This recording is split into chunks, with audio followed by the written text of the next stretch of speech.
Ciao a tutti e bentornati sul canale. Oggi vorrei condividere con voi l'esperienza che ho avuto nel possedere e guidare per diversi anni un Alfa Romeo 75 Turbo del 1986. Spero che questo video possa quindi essere utile a chi abbia intenzione di comprarne una o fosse solo curioso di avere una recensione onesta riguardo l'affidabilità e il comportamento di questo modello in particolare.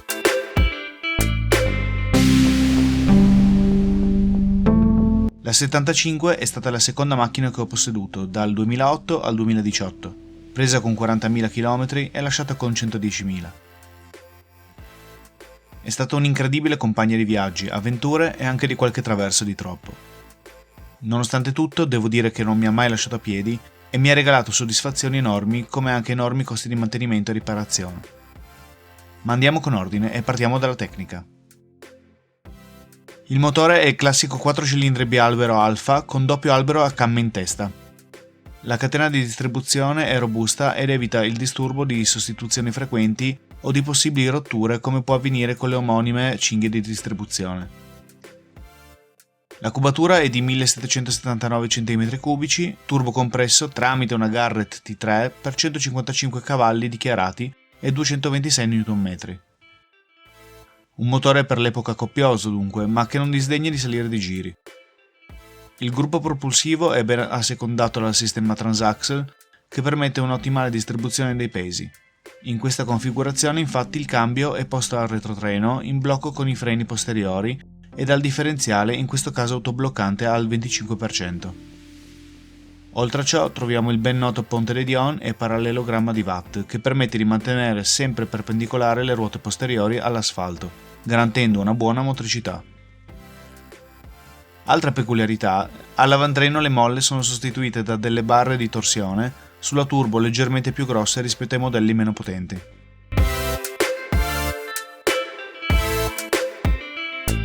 Quando si parla della 75 Turbo, la maggior parte delle persone pensa alla versione America, che è stata commercializzata a partire dall'87, celebrando l'introduzione sul mercato americano della 75 denominata negli States come Milano. Tuttavia la Turbo prima serie si discosta decisamente dalla versione America, più comune per il fatto che è stata tenuta in commercio più a lungo fino al 1992. La prima serie è più leggera di circa 120 kg, poiché l'America, per soddisfare i requisiti statunitensi, ha dovuto montare paraurti e soffietto ben più pesanti e altri accorgimenti come il serbatoio spostato dietro ai sedili che ne hanno fatto lievitare il peso. Nominalmente il motore dell'America è più potente di 10 cavalli, ma complice il peso più elevato, l'erogazione della coppia mitigata, l'insonorizzazione e altri aspetti, la prima versione rimane a mio parere la più pepata e grintosa, oltre che più piacevole da guidare. La turbo evoluzione tra parentesi è stata creata partendo proprio dalla turbo prima serie del 1986. Per quanto riguarda la mia esperienza posso senz'altro dire che è una macchina particolare che merita di essere provata almeno una volta, come anche le sue antenate Alfetta Giulietta, da cui sommariamente deriva. Partiamo dalla guida. Premettendo che la macchina era completamente originale, al contrario di ciò che molti dicono, non la ritengo un'auto particolarmente difficile da guidare o dalle reazioni particolarmente brusche. La cosa fondamentale da sapere è che è un'auto che richiede un tempo di adattamento del conducente alle reazioni della vettura più lungo del normale. Questo perché ha un comportamento su strada particolare ma non difficile. La prima volta che la guidai la giudicai inguidabile e pericolosa. 2 settimane dopo la sentivo di una sincerità incredibile conducendola sulle curve dell'altipiano carsico quasi al limite senza alcun problema o preoccupazione. Ciò è dato dal fatto che la 75 tende a rollare e imbarcare parecchio nella prima corsa delle sospensioni, ma appena si corica acquista una stabilità impressionante e lo sterzo ultra comunicativo e senza servosterzo permette di pennellare le curve senza alcun problema e con un'ottima motricità. È quindi fondamentale imparare come si comporta la macchina prima di poter giudicare come va su strada. Detto questo, è pur sempre una berlina turbo, leggera, ovvero circa 1100 kg, a trazione posteriore con un autobloccante e il classico turbo lag degli anni 80, non eccessivo, ma che fa sentire una bella botta appena la turbina entra a regime. È un'auto per chi ha la prima esperienza? No, ma non è neanche un'auto inguidabile o pericolosa. Va guidata con rispetto e con l'attenzione dovuta al tipo di vettura che è. Una volta che la si comprende, ti ripaga con una sincerità senza precedenti e con molte soddisfazioni. Sul bagnato, per mia esperienza, l'auto diventa di un'altra pasta.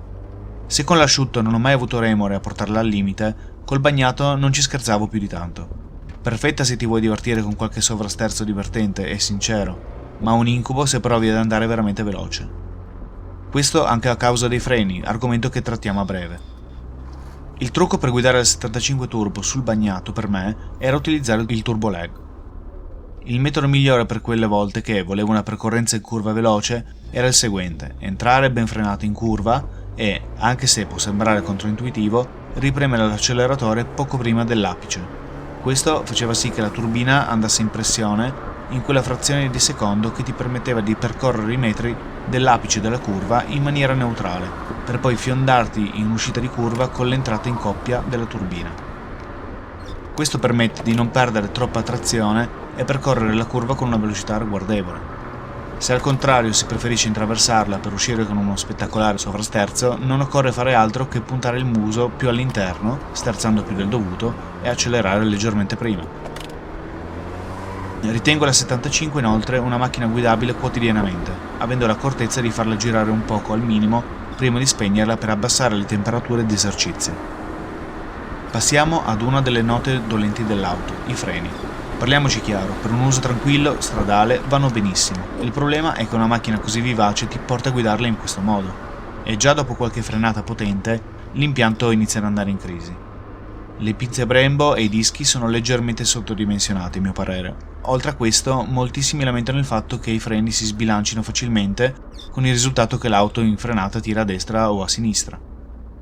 La modulabilità in compenso è ottima. Passiamo ora allo sterzo. Ottimo, né troppo diretto né troppo demoltiplicato. Unica pecca l'inclinazione del volante, troppo orizzontale per i miei gusti. Tutte le prime serie non hanno il servosterzo, cosa che rende la guida ancora più piacevole e diretta, e devo dire che con la gommatura di serie non è neanche troppo faticoso fare manovre da fermi. Tuttavia, con le misure di pneumatici maggiorati 205-50-15 risulta più difficoltoso. La cosa positiva almeno è che in questo caso non si deve pagare l'abbonamento in palestra. Seconda nota dolente della macchina è il cambio. Migliorato rispetto alle sue antenate, il cambio risulta ancora troppo vago, anche a causa del lungo leveraggio che raggiunge la scatola del cambio al retrotreno. Ma anche sostituendo tutti i gommini e revisionando i leveraggi, non è un cambio molto preciso, oltre al fatto che i sincronizzatori sono terribili e si usurano prematuramente, soprattutto quelli della seconda marcia. Da guidatore è l'unica cosa che non mi convinceva della macchina. La quinta è una marcia di potenza, cosa che è comoda per i sorpassi in autostrada, ma deleteria per i consumi. Do la mia opinione infine al cuore pulsante della macchina, ovvero il suo motore. Per me, uno dei motori dal comportamento più brillante che abbia mai provato, mai sottodimensionato e ben accordato alla vettura. La ripresa, nonostante il leggero turbo lag, alcuni concorrenti facevano molto peggio però, è molto buona. L'allungo non è male, si sente che cala decisamente prima del limitatore, ma la spinta rimane buona. Non è un mostro di potenza, ma si rifà con il comportamento e l'erogazione della coppia, veramente divertente ed entusiasmante.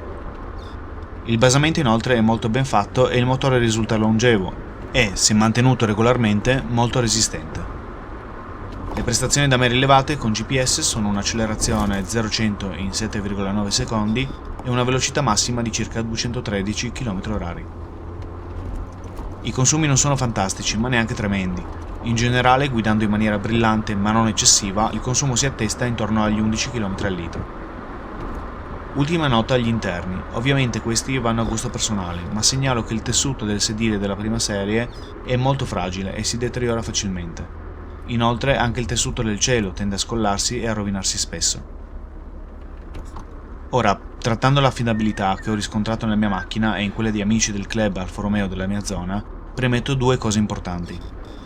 Oltre all'ovvia necessità di tagliandi regolari e manutenzione scrupolosa, la prima cosa fondamentale è che è consigliabile rivolgersi a meccanici che abbiano esperienza su questo modello, in quanto proprio per alcune delle sue peculiarità necessita di mani esperte e conoscenze non improvvisate. In secondo luogo è meglio evitare gli esemplari pasticciati o modificati proprio per il motivo di cui sopra, ne risente sicuramente l'affidabilità e la longevità dell'auto.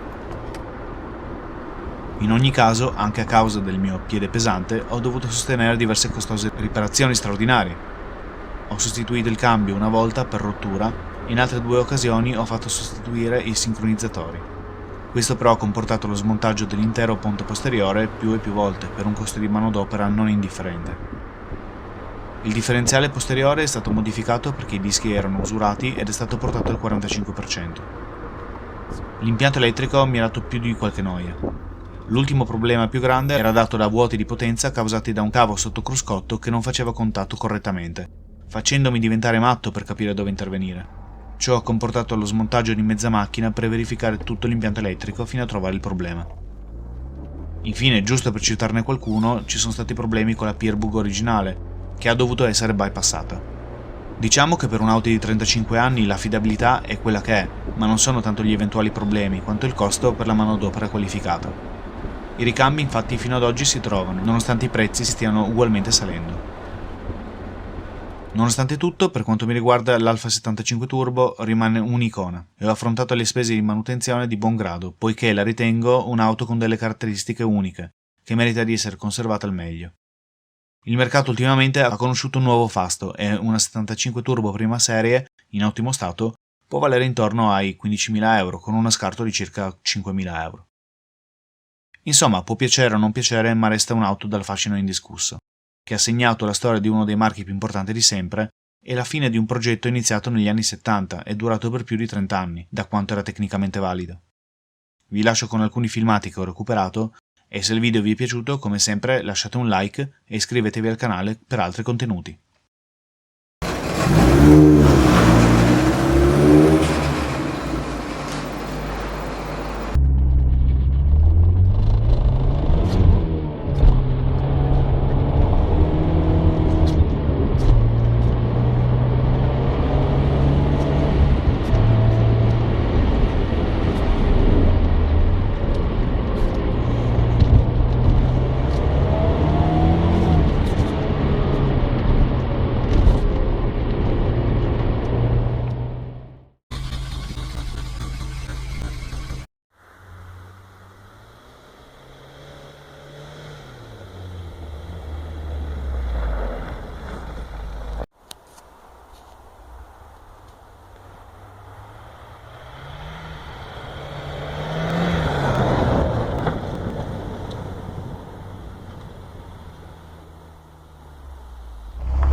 bello, bellissimo. Bravo.